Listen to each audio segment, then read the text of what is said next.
আসলে মুক্তি এখন আবার কি শুরু করছো তুমি বলো? আসসালামু আলাইকুম।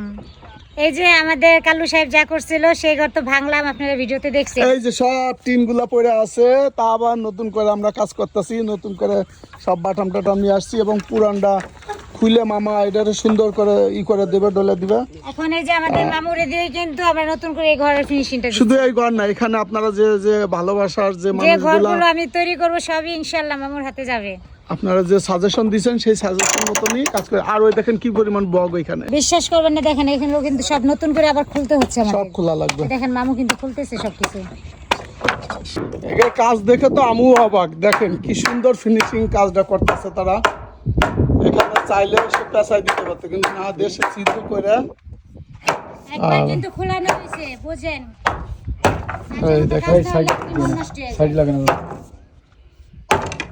ওই কোন দাও দাও, আস্তে আস্তে দাও। ফাইনালি দ্বিতীয়বার আমরা ঘরে কাজ আবার করতেছি।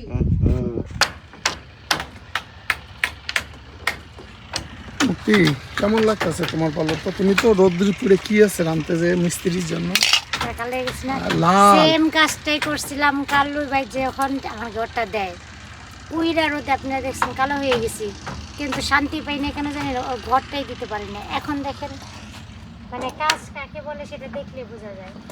ফিনিশিংটাই দেখেন, এই কাজের ফিনিশিংটা আর আগের কাজের ফিনিশিংটা কত ডিফারেন্স আপনারা খালি একটু দেখেন। আসলে যে বলে না,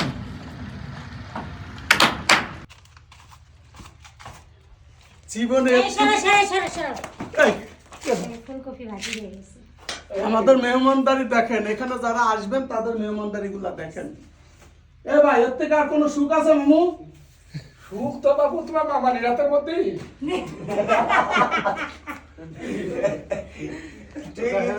ফাইনালি মনের মতো ঘর দিল কিন্তু আমার মামু আর ওই যে আমার ভাই।